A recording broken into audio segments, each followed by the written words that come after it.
এই গুনাহ করছেন না তো? সাবধান, দীর্ঘদিন থেকে দোয়া করলেও কিন্তু আপনার দোয়া বিফলে যাবে। অনেকেই দীর্ঘদিন থেকে দোয়া করছেন কিন্তু বুঝতে পারছেন না কেন আপনার দোয়াটি কবুল হচ্ছে না, কি এমন কারণ যার কারণে আপনি সেই ফলাফল দেখতে পাচ্ছেন না। আজকের এই ভিডিওতে আমরা সেই গুনাহগুলোর বিষয়ে আলোচনা করব, যে গুনাহ করলে দোয়া কবুল হয় না, দোয়া বিফলে যায়, দোয়া আটকে যায়। আপনি যদি আপনার আটকানো দোয়াটা কবুল করাতে চান, আপনার দোয়াগুলো যদি বিফলে দিতে না চান, তাহলে আজকের এই ভিডিওটি আপনি শেষ পর্যন্ত মনোযোগ সহকারে শুনুন। দোয়া কবুল না হওয়ার যন্ত্রণা যে কতটা কঠিন সেটা আমি ভালোভাবেই বুঝি, কারণ যখনই আমার দোয়া কবুল হয় না তখন আমার নিজেকে অনেক খারাপ লাগে। মানুষ তখনই দোয়া করে যখন বিপদে পড়ে কোনো একটা জিনিস তার 100% লাগবেই, তখনই সে দোয়া করতে শুরু করে। কিন্তু সেই দোয়াটা যখন কবুল হয় না তখন মানুষ একেবারেই ভেঙে পড়ে, তার আর কোনো কিছুই ভালো লাগে না এবং শয়তান তার অন্তরে বিভিন্নভাবে ওয়াসওয়াসা দিতে থাকে, যার কারণে সে আরও ভেঙে পড়ে। কিন্তু আল্লাহ তাআলা তো কোরআনের মধ্যে বলেই দিয়েছেন, হে আমার বান্দারা, তোমরা আমাকে ডাকো, আমি তোমাদের ডাকে সাড়া দেব। তারপরেও কেন আল্লাহ তাআলা আমাদের ডাকে সাড়া দেন না, এটা আমাদেরকে জানতে হবে। যখনই দেখবেন যে আল্লাহ তাআলা একটা বিষয় ওয়াদা করেছেন কিন্তু সেই জিনিসটা আপনি দেখতে পাচ্ছেন না, তাহলে জানতে হবে যে আপনার মধ্যে বা আমার মধ্যেই কোনো সমস্যা আছে। কারণ আল্লাহ তাআলার ওয়াদা কখনোই ভুল হতে পারে না। আল্লাহ তাআলা কোরআন মাজিদের মধ্যে অসংখ্য জায়গায় এবং হাদিসের মধ্যে অসংখ্য জায়গায় এটা বলেছেন, আল্লাহকে ডাকলেই আল্লাহ তাআলা আমাদের ডাকে সাড়া দিবেন বা দেন বা দিয়ে থাকেন। কিন্তু আমরা যখন ডাকি তখন আমরা আমাদের ডাকের ফলাফল দেখতে পাই না বা আমরা আমাদের দোয়া কবুল দেখতে পাই না, তখন আমরা হতাশ হয়ে যাই। এর মানে দাঁড়ায় যে ভুলটা আমাদেরই, আমাদের মধ্যে এমন কিছু ভুল আছে যার কারণে আল্লাহ তাআলা আমাদের সেই দোয়াগুলো কবুল করছেন না। এমনকি আল্লাহ তাআলা কোরআন মাজিদ এবং হাদিস শরীফের মধ্যে বলে দিয়েছেন কোন কোন ভুল করলে, কোন কোন পাপ করলে, কোন কোন গুনাহ করলে দোয়া কবুল হয় না। আজকে আমরা হাদিস থেকে এবং কোরআন থেকে পরপর সেই সমস্ত গুনাহগুলো আপনাদের সামনে তুলে ধরব এবং আপনারা মিলিয়ে দেখে নেবেন আপনারা সেই গুনাহগুলোর সঙ্গে জড়িত আছেন কিনা। যদি থাকেন তাহলে অবিলম্বে সেই গুনাহগুলো ত্যাগ করতে হবে। তো চলুন আর কথা না বাড়িয়ে আমরা সেই সমস্ত গুনাহগুলো পরপর আপনাদেরকে বলতে থাকি এবং আপনারা মনোযোগ সহকারে শুনুন। 1 নম্বর পাপ হলো হারাম খাদ্য ভক্ষণ করা। কোনো ব্যক্তি যদি হারাম খাদ্য ভক্ষণ করেন তাহলে আল্লাহ তাআলা তার দোয়া কবুল করেন না। রাসূলুল্লাহ সাল্লাল্লাহু আলাইহি ওয়াসাল্লামের কাছে একজন সাহাবা এসে বললেন, ইয়া রাসূলুল্লাহ, আমি মুস্তাজাবুদ দাওয়া হতে চাই। তখন রাসূল সাল্লাল্লাহু আলাইহি ওয়াসাল্লাম সেই ব্যক্তিকে বললেন, তুমি হারাম খাদ্য ভক্ষণ করা ছেড়ে দাও, অর্থাৎ হালাল খাদ্য ভক্ষণ করো, তাহলে মুস্তাজাবুদ দাওয়া হতে পারবে। মুস্তাজাবুদ দাওয়া মানে হচ্ছে যেই ব্যক্তি হাত তোলার সাথে সাথেই তার দোয়া কবুল করে নেওয়া হয় তাকেই বলা হয় মুস্তাজাবুদ দাওয়া। এক কথায় মুস্তাজাবুদ দাওয়া সেই ব্যক্তিকে বলা হয় যেই ব্যক্তির প্রতিটা দোয়াই কবুল করা হয়, সেই ব্যক্তিকে মুস্তাজাবুদ দাওয়া বলা হয়। তাহলে এই হাদিস থেকে আমরা স্পষ্টভাবে বুঝতে পারলাম হারাম খাদ্য ভক্ষণ করলে তার দোয়া কবুল হয় না, কিন্তু হালাল খাদ্য ভক্ষণ করলে সে ব্যক্তি মুস্তাজাবুদ দাওয়া হয়ে যায়। এখন আপনি দেখুন আপনি হারাম খাদ্য ভক্ষণ করছেন কিনা।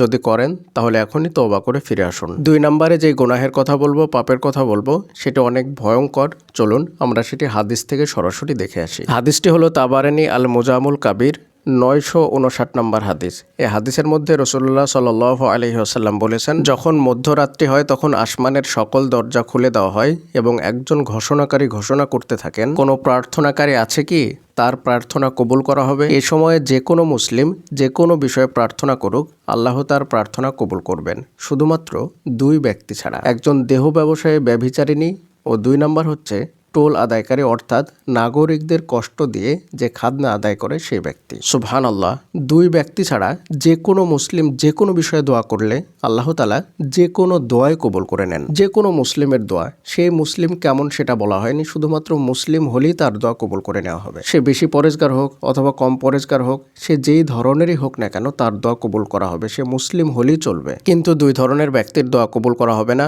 ওই মহিলা, যে মহিলা দেহ ব্যবসা করে টাকা কামায়, অর্থাৎ জেনার সাথে জড়িত আছে।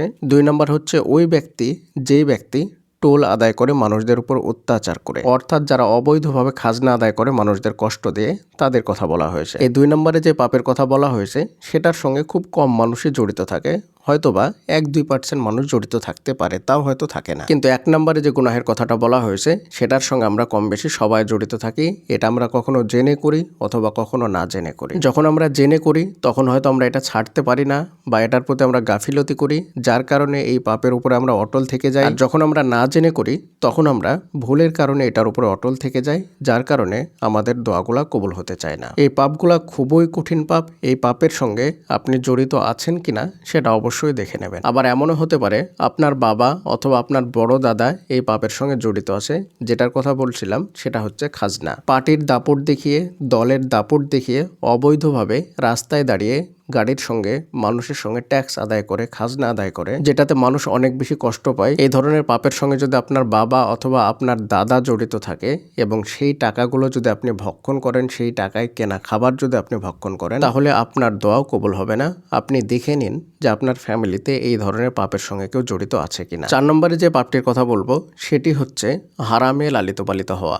হারামে লালিত পালিত হওয়া এটা ভয়ঙ্কর একটা পাপ। এই পাপের সঙ্গে আমরা কম বেশি সকলেই জড়িত হয়ে যাই। আপনার বাবা অথবা আপনার মা অথবা আপনার দাদা অথবা আপনি, আপনার ফ্যামিলিতে কেউ সরকারি বড় কোনো পোস্টে জব করে, সেখান থেকে অবৈধভাবে মানুষের কাছ থেকে ঘুষ নিচ্ছে, অবৈধভাবে মানুষের কাছ থেকে টাকা নিচ্ছে এবং সেই টাকা ফ্যামিলিতে চলে আসছে। এখন ফ্যামিলিতে আরও যে 10 জন ব্যক্তি থাকে তারা হয়তো হালাল ইনকাম করছে এবং একজন ব্যক্তির হারাম ইনকাম তার মধ্যে চলে আসছে। এই হারাম এবং হালাল মিশে একাকার হয়ে যাচ্ছে এবং সেই টাকা আপনি আমি ভক্ষণ করছি। হাদিসের মধ্যে বলা হয়েছে কোনো ব্যক্তি যদি একটা পোশাক পরে আর সেই পোশাকটার দাম যদি 1000 টাকা হয় আর তার মধ্যে যদি 999 টাকা হালাল থাকে আর 1 টাকা হারাম থাকে, তাহলে সেই পোশাক পরে ইবাদত কবুল হবে না। এখন আপনি হিসাব করে যদি দেখেন তাহলে দেখবেন যে আপনার ফ্যামিলিতে হয়তো বা কোনো ঘুষের টাকা আসছে অথবা কোনো সুদের টাকা আসছে অথবা অবৈধভাবে আরও যে পন্থাগুলো আসছে সেই পন্থা থেকে কোনো না কোনোভাবে উপার্জনের টাকা চলে আসছে। আর সেখান থেকে আপনি খাচ্ছেন, সেখান থেকে আপনার হাত খরচের টাকা নিচ্ছেন,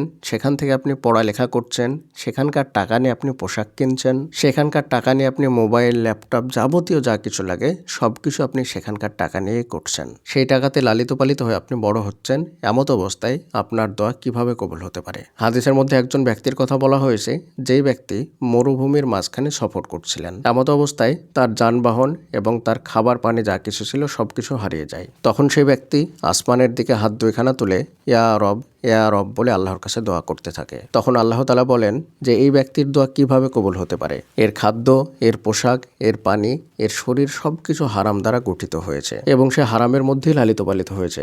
এমত অবস্থায় তার দোয়া কিভাবে কবুল হতে পারে? তাহলে একবার চিন্তা করে দেখুন, আপনার পরিস্থিতি যদি এমন হয় তাহলে আপনার দোয়া কিভাবে কবুল হতে পারে? কিন্তু আপনি দীর্ঘদিন থেকে দোয়া করছেন আর ভাবছেন যে আমি এত আমল করলাম, এত কিছু করলাম, তারপরেও কেন আমার দোয়া কবুল হচ্ছে না? ওই যে আমি প্রথমেই বললাম যে আল্লাহ তাআলা যে ওয়াদা আমাদের সঙ্গে করেছেন, সে ওয়াদা অনুযায়ী যদি আমরা ফলাফল না দেখতে পাই তাহলে জানবেন যে আপনার এবং আমার মধ্যেই দোষ আছে।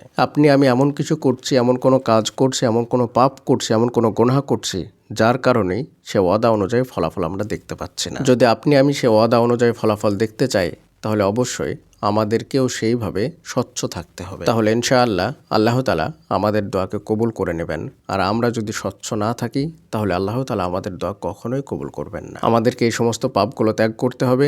যে পাপগুলো আমরা এই ভিডিওতে আলোচনা করলাম সেগুলো যদি আমরা ত্যাগ করি তবে আমাদের দোয়া কবুল হবে। আর যদি এগুলো ত্যাগ করতে না পারি তাহলে আমাদের দোয়া সে আগের মতোই আটকে থাকবে। যতই দোয়া করি, যতই আমল করি, তারপরেও কোনো কাজ হবে না। পরিশেষে আল্লাহ তাআলার নিকটে দোয়া করি আল্লাহ তাআলা যেন আমাদের সকলকে এই সমস্ত পাপ থেকে বিরত থাকার তৌফিক দান করেন।